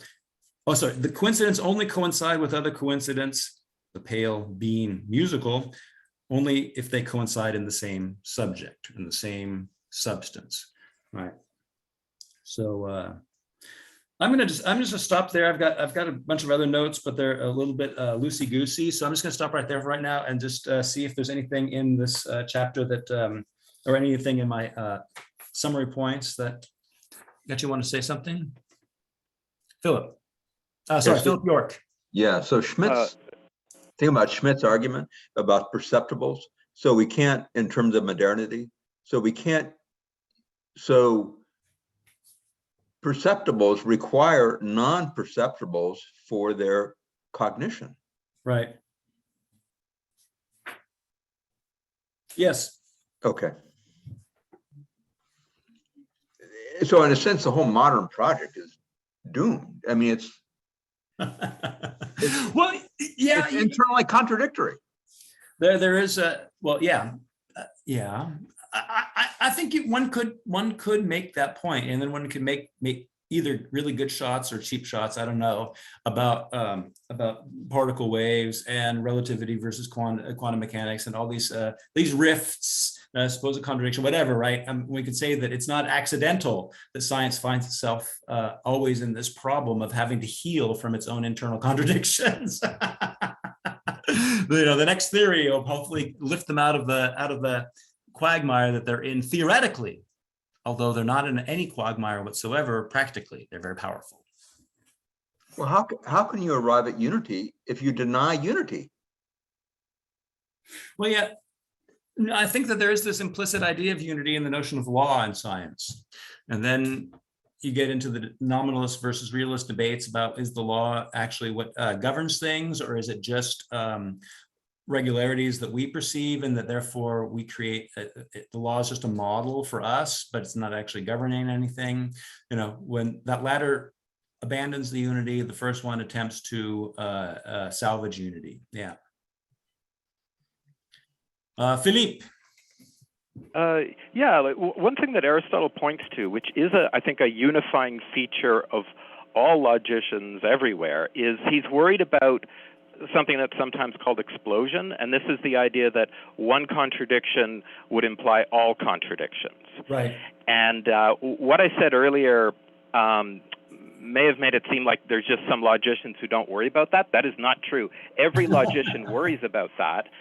But there's two ways of approaching it, right? You can have a classical logic, like Aristotle does, where one contradiction implies all contradictions, and then you say, we better make really, really sure we don't allow even one contradiction in, because if we do, we're going to have we can imply any statement from that. Right. Another way to deal with that is to say, well, I'm all like another logician, like the Buddhists, like Graham Priest and some people, they would say, well, I'm really worried about explosion too, so let's have a logic where one contradiction does not imply all contradictions, and we'll limit explosion. And that's kind of how, like, the everyday logic of everyday discourse works, right? Like, if I say I'm both happy and sad, you can't logically derive that I said you could have all my money. Like, like in everyday English, in the logic of everyday discourse, explosion doesn't happen. And, the Buddhist logicians and some others were kind of inspired by that to say, well, let's have a logic without explosion, and then we don't have to worry too much about one contradiction here or there. But a bigger point is, if you want an ontology of unity like Aristotle does, then yeah, you probably should have a classical logic that doesn't allow any contradictions at all. Right. Okay. Yeah. Awesome. Thanks, Peter. Yeah, that's an interesting point about the explosion, because that's kind of this is getting far afield, but like the difference between Kant and Hegel and how they deal with contradiction. Kant sees a contradiction and gives up. Hegel kind of embraces it. It's kind of like a difference between maybe paraconsistent versus consistent logics or something. I don't know. Well, sort of. I mean, Hegel absorbs contradictions, right? Like Hegel's sort of the kind of person you try to insult them and they say, oh, so you like me? Like, no, I think you're horrible. Oh, that's a nice thing for you to say. Like, no matter what you say to Hegel, he manages to absorb it. So it's like you literally can't contradict Hegel. It's not that he has too many contradictions, it's that he doesn't have any, ever. I think ultimately. He works through contradictions. So Hegel seems to find the substance underlying seeming contradictions. I think everyday accounts are full of seeming contradictions that aren't contradictions. They just leave out an account of the substance that allows opposites to attain in something that's one. But it's also that Hegel is a logic of concepts rather than a logic of propositions or something too. That, yeah, I if you- think that's important as well. You think of somebody who's just by nature a contrarian and wants to disagree, like Kierkegaard, not a philosopher I'm a big fan of, but like Kierkegaard had to go to absurd lengths to contradict Hegel, because I think Kierkegaard correctly noticed that, I just can't contradict this guy, and I really, really want to. And so Kierkegaard had to go to absurd lengths to actually contradict Hegel. But did he succeed? Not by Hegel's standards. Well, Foucault recognized at the end of every rebellious path away from Hegel, Hegel waits for you at the end. Yeah, Hegel's and that's what there I mean by waiting how for you. Yeah, and that's what I mean. Like in the long run, you can't contradict him, for better or for worse. I don't know if that's a bug or a feature of his particular logic, but it is definitely there. All right. So what else did anybody get anything exciting out of?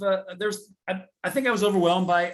There was so much I wanted to say that my notes got very choppy in book 4. So I apologize but at least I touched on some of the points he brought up here, and maybe you would be. Well, in one of your little introductions, you said something about paying attention to the idea of act and potency. Yes. And on where is that? It's on page 57. Yep. Line 25, 28 or so. Excellent. Right at the end of that paragraph. He's talking about Anaxagoras, that all things, in the view of Anaxagoras, all things are together, so that there is nothing that is truly one. Mm-hmm. It is absolute, the indefinite, then, that they would seem to be speaking, and while they think they are speaking about being, they are really speaking about not being. Mm-hmm. For it is potential being, but not actual being that is indefinite. Right. That's a great little sentence, and I think you can easily explicate that, right? For Earth has the potential to be hot or cold, but it's only hot or cold actually at any given time. Yeah, right. Right. And so everything that a science that investigates a genus, everything that science investigates has the potential to be for the contraries, but is actually only one of them at any given time. But and we can go to the meta level here, but the principle of non-contradiction. I keep wanting to say PNC. So if I say PNC, that's what I'm talking about. In order to distinguish potentiality from actuality, the PNC is already operating to say that these are two distinct ways of being, and the one is never actual, and the other is only ever actual, and that which is non-actual is indefinite. It still could be many things that are actually contradictory, but since it is not any of them yet, it is not in any state of self-contradiction. It is not contradictory. So that gives you a way of speaking about things that change, and without saying that Socrates standing is different from Socrates sitting, which you might otherwise, because Socrates sitting is not Socrates standing. So now Socrates is not what Socrates is, namely standing. And so now Socrates is a contradiction, if you formulate it that way. All right, so I got a couple hands here. So first, Philippe, and then Peter. Yeah. Are we going to continue up to page 68 next time we talk about Aristotle, or is this our one and only chance to talk about? We're going to continue it. It's too important. Okay, because I had points from Gamma 6 and 8 that I'd underlined, but I can wait till next time. Okay, well, yeah, keep those points because I'm anxious to hear them. But yeah, thank you, Peter. Well, I was going to sneak ahead, I guess, into Gamma 6 because of that quote that that explanation you were giving was like at the bottom of what is this, page 60? Oh, sorry, it's gamma 5. So bottom page, I don't know, whatever it is. So go ahead. Go ahead. Let's embellish our understanding of potency and actuality here a little bit, since we're on topic. Possible for contraries to potentially belong to the same thing at the same time, but not to do so actually. So that's how you get the, that's how you can have contradictory things come from the same object. Because they don't sort of both, they're not both actual. The contraries are not both actual, are not all actual at the same time. The only contradiction is if it would be by actual contrary, two actualized contraries from the same thing. Where's that passage? It's bottom page 60. It's like 1009A 35-ish. Okay. Yeah, this is what I find so fascinating, or one of the many things I find so fascinating about Aristotle. He's willing to countenance this idea of things where knowledge can't really dig deep. Like knowledge can sort of surround the thing in question. Like so he's got all these ideas of the indefinite, right? So we can say things about, let's say, incommensurable quantities, but at its core, incommensurability remains something undefinable for him, and birth defects likewise. Like we can say, for Aristotle, we can say all kinds of things about what the proper form of a dolphin is, but a dolphin born with birth defects, you can sort of talk around, you can say knowledge-based things around that birth defect, but the birth defect itself is unknowable within Aristotle's system. I just find that really interesting. He seems to do this a lot, like, set off some area of discourse as just fundamentally unknowable, and he calls that, indefinite. Right, because it's not comprehensible by the principles of the nature of the thing. And so, and now we have to go outside the thing in order to discover something about it. But there is no thing that birth defects are the natural principles of. And so yeah, like that's how he approaches it, and I find that interesting.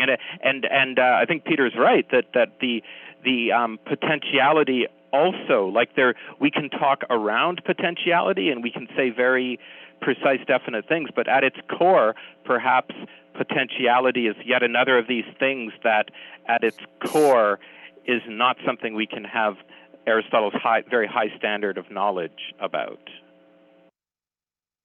Well, I'm not sure. I mean, because, like in the posterior analytics, those things that are not demonstrable, the starting points of demonstrable knowledge, the ultimate ones, the principles, the arche, those are the things that are most known, because scientific and derived knowledge, a demonstration at which you can have like syllogisms for, that can only be as certain as its starting points. It can't be more certain than its starting points.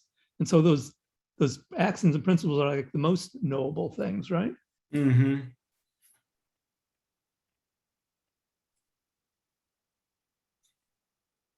it's like Aristotle wants to have an extremely high standard for what counts as knowledge. And in order to do that, he's willing to say there's many, many things that you encounter in life and as a philosopher that you just simply cannot have that high standard of knowledge of. Right. I mean, and we're the same, why did that happen? Well, this happened. Well, why did that happen? Well, this happened. Why did that happen? Well, this happened. And we get into the indefinite, like Tim always like to go back to infinity with all these coincidental causes, right? But if you say, well, why did this lung develop, right? Well, because it's a frog, and that's what frogs do, right? And so you can talk about the principle of its life form, and then you have an explanation. Oh, it's a frog. This is what's gonna happen, right? But otherwise, you get lost into the indeterminate. There is no adequate account of the birth defect. We can stop for certain practical purposes. This is getting boring. We have to explain the whole history of the universe to get at this at this birth defect, right? So, but that just means that we stop arbitrarily and we give it an arbitrary definiteness, and one can understand why that's a practical thing to do. But why does it count as knowledge? But not all the retreats, not all your givings ups are because you've exhausted and getting tired and you're just telling a 3-year-old to shut up or whatever. But some of them are starting points. I think the starting points for, I mean, the base starting points for the demonstrable knowledge and posterior are not just arbitrary queuing up or anything like that. They're the most secure things in some sense. No, I agree with that. No, if that sounded like I was saying that every starting point is arbitrary, that's absolutely not what I wanted to say. I was just going for the birth defect one, and how we get lost into indeterminacy with that, with the problem of knowing that. In a way, we don't get into the indeterminacy with knowing why the frog develops a lung, right? Because we can talk about its function and thereby its unity, and then the way it's integrated into the system that it's into the living system. And we never leave determinacy in that kind of explanation.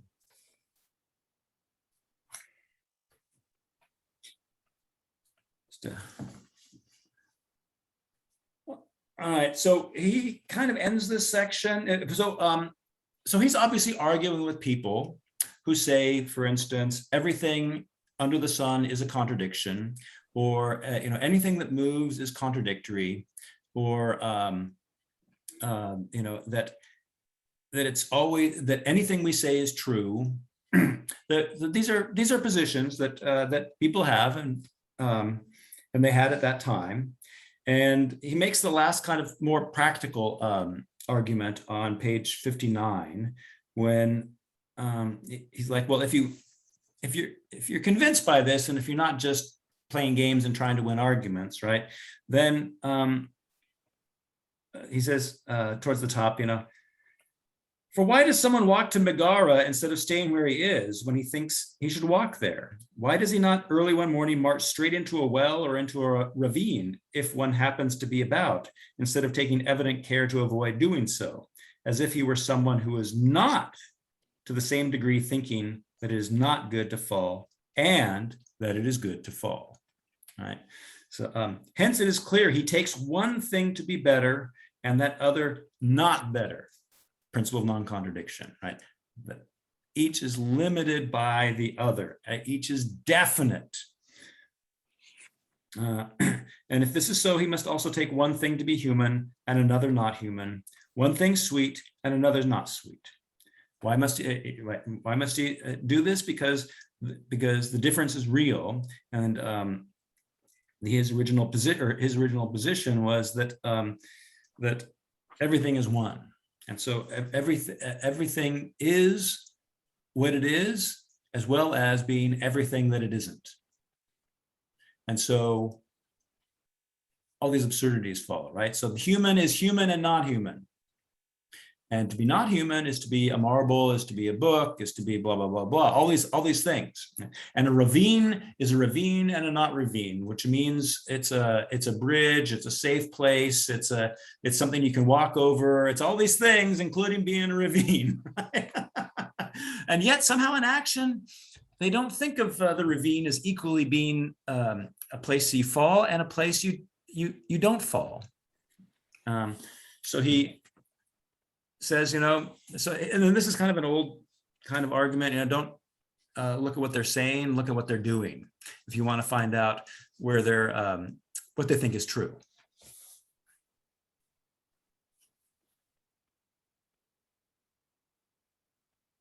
That was a great sense at the end of that paragraph. I just have to read it. So, it starts with but just as we said, there is no one who does not take evident care to avoid some things and not others, so that, as it seems, everyone takes something to hold unconditionally. Unconditionally is always the translation of haplos, which means simply, without qualification. That is also translated as absolute, absolutely. Right? So unconditionally, some things hold absolutely.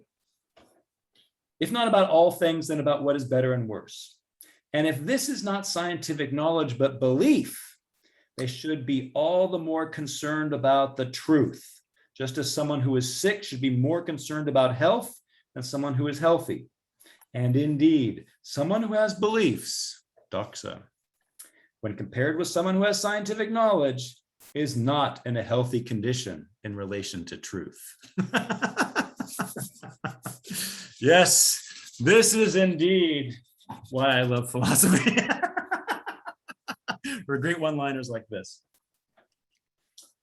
Okay. So I'm not going to read any more of my summary. If anybody wants to talk about anything, I'd love to be part of that. But if you're I'm confused by something in what you just read. Like he's talking about how everyone takes something to hold unconditionally, right? And then, but by the end of it, he's talking about you shouldn't have beliefs, you should have scientific knowledge. I'm wondering how he gets from one to the other. I mean, he's talking about everyone takes something to hold unconditionally. That sounds like, for me, it's unconditionally true that I would never kill someone. Maybe for you, it's unconditionally true that, you would always defend your country. Like, it makes it sound like more a statement about subjective, like what I personally will not, the lines I personally will not cross. But by the end of what you read, he's making it sound like something more universal or more objective. Yeah, well, he makes the point, though, that the distinction after says, one who does take something, it seems everyone who takes something to hold unconditionally, blah, blah, blah. And if this is not scientific knowledge, but belief, so you could take belief unconditionally, or you could take scientific knowledge unconditionally. I think he's saying that scientific knowledge is justified unconditional belief. I don't know if I can. That's I can't say that, but there's a difference between just mere doxa and I think the starting points like the axioms and the definitions. Right. So just to make sure everybody's on the same page here, he says everyone takes something to hold unconditionally, right? Which is to say, it is not itself and the opposite of itself at the same time in the same respect. All right. So something is held outside of the universal nexus of contradiction, right? And if this is not scientific knowledge but belief, just doing this is at a level of belief, right? The sun is rising. Oh, the sun is not the earth and the earth's not the sun. There's a difference. Principle of non-contradiction is in play and is in fact making that kind of reference possible. So I'm going to put forward an interpretation here to try to answer my own question, and people can tell me if I'm on the right track or not. So I think maybe what he's doing is he's starting off at the level of personal belief. So he's saying, all right, you, like everybody else, hold something unconditionally. But hold on, at least you have the sense of what it is to hold something unconditionally, but that's not quite good enough if it's just a personal belief. So he says, you should be all the more concerned about the truth, just as someone who is sick should be more concerned about health than someone who is healthy. So he's moving from, it's like he's saying, my readers sort of psychologically, intuitively grasp what it is to hold something unconditionally, but now I'm going to move them from that subjective kind of unconditional belief to seeing the point of having more objective unconditional beliefs or knowledge, which ultimately ends in knowledge. Does that seem right? I think one important thing to note is that if someone were to say something like, there is no truth or everything is relative, they're holding something unconditionally to be true and not relative. So there are different ways of holding things to be unconditional. And the way of holding things unconditionally that belief has is what he's calling unhealthy here, as opposed to holding things unconditionally, because we have scientific knowledge of their lack of conditionality. Right. So what's the difference between scientific knowledge and belief? Belief knows the that, and scientific knowledge knows the why. So the person, everybody holds something unconditionally, but they might not know why they hold precisely this conditionally, but they hold something unconditionally.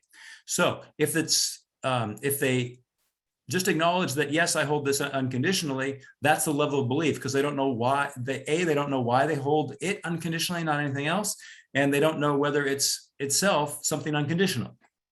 So so they're in the state of belief, that they do in fact hold something unconditional, but they don't know why. And so they're in an unhealthy state because they don't know why, and they don't know whether it's good to be holding this unconditionally rather than that. And that is only clarified at the level of scientific knowledge, which is just to know something through another, something more fundamental, namely that which explains it, the why or the cause. Well, I guess what I'm trying to do is get at his strategy for trying to convince the reader. Like, his goal is to have people hold certain things to be unconditionally true and for these things to be scientific knowledge. But he's not starting there. He's starting there. He's saying to the reader, okay, well, you at least get what it is to sort of intuitively feel what it is to hold something unconditionally. Like, it's your personal belief, and you hold it unconditionally. So you're half the way there. You understand what it is to hold something unconditionally, and now you just need to do the other half, which is to get away from what you hold unconditionally being a personal belief and making it more something along the lines of universal scientific knowledge. Yeah, I guess I don't have that big. Go ahead. I'm not sure. I don't know if this example will work or not, but it's for example the belief in private property.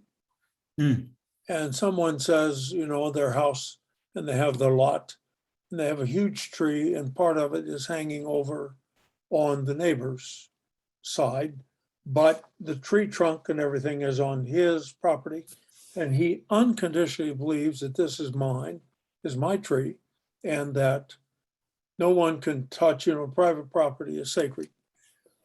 Well, the tree causes some damage or does something, and the neighbor says, I'd kind of like to get that side of the tree off over my property.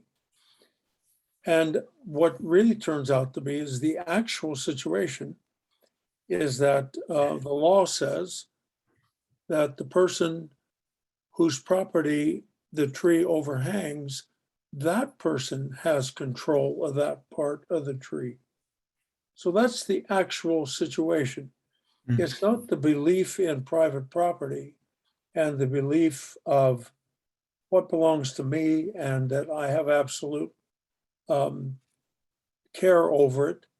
That's not actually the situation. I believe that, and I unconditionally believed it, but what really is true is that what the law of the city might say.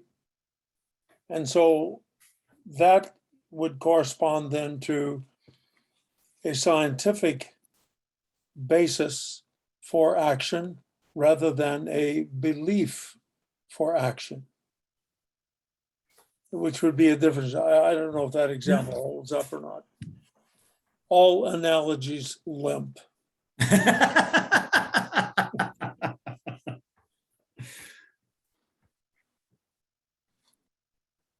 Well, yeah.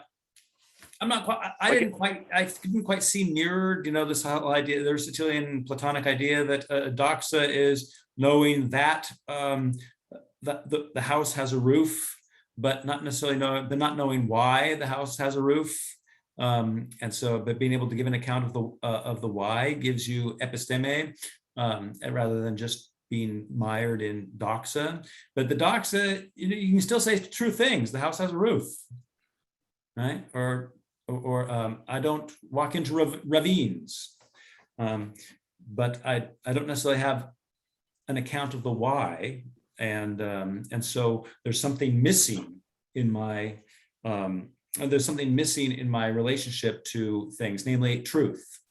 I know I know what appears to me, but I don't know what's true. I think the better or worse, or better and worse, is important to consider here, because holding anything to be the case, you also think it is in some sense better to hold that to be the case than other things. Right. If you don't know why, you can be worse off for that.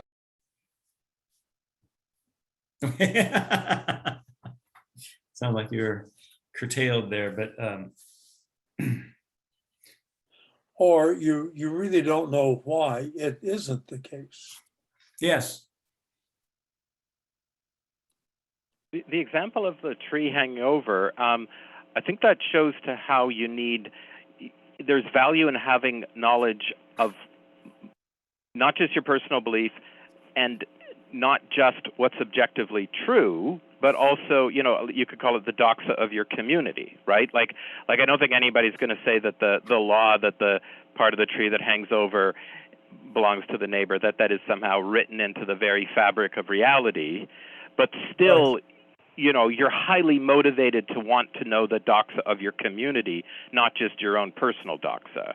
So that perhaps paints a picture where there's a lot of things you need to know, not just your personal beliefs, not just what's built into the structure of reality, but a whole lot of other things as well. Right. Mm-hmm. Well, I mean, part of one implication of what Aristotle is saying, but it's not necessarily one he draws, is that for sounds to signify, to refer, entails that there is absolute truth. Right. There is truth, there is definiteness, and all the rest of it, and we miss this in our sloppy ways of speaking. But and Aristotle doesn't ever talk about absolute truth, so I don't really think that this is something that Aristotle actually draws the conclusion of. But I think it's inherent in the kind of argument he's making and the kind of distinctions he notices, and it will indeed be drawn many times in the course of the history of philosophy, that being is not, or being and truth are not products of language, but in order for language to be language and not just sounds, right? The success of reference is the guarantee that there is truth, there is definite being, that indefiniteness is just a mistaken view. Yes, I just wanted to point that out. I don't want anybody to feel like they have to believe it. I just wanted to say that there is this notion of signifying going on here, and that every signification is based on the determinacy of language, and thereby yields what one gets into view can be determined, and one can say true or false things about it. But it's a very, very interesting argumentative figure to contemplate. That's really interesting, especially in light of our earlier discussion about axioms. And Michael, I do take your point that Euclid lived after Aristotle, but people were, I mean, in many ways, Euclid was a compendium of mathematics that had been done before him for centuries. So people were thinking of axiomatically in Aristotle's time.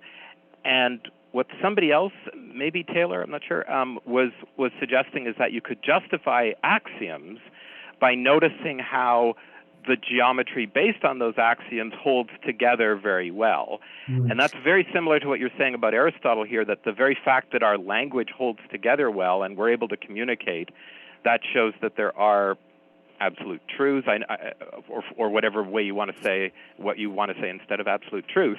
But it's a very similar kind of argument, right? The language works, therefore there are some truths that are holding language to making language work.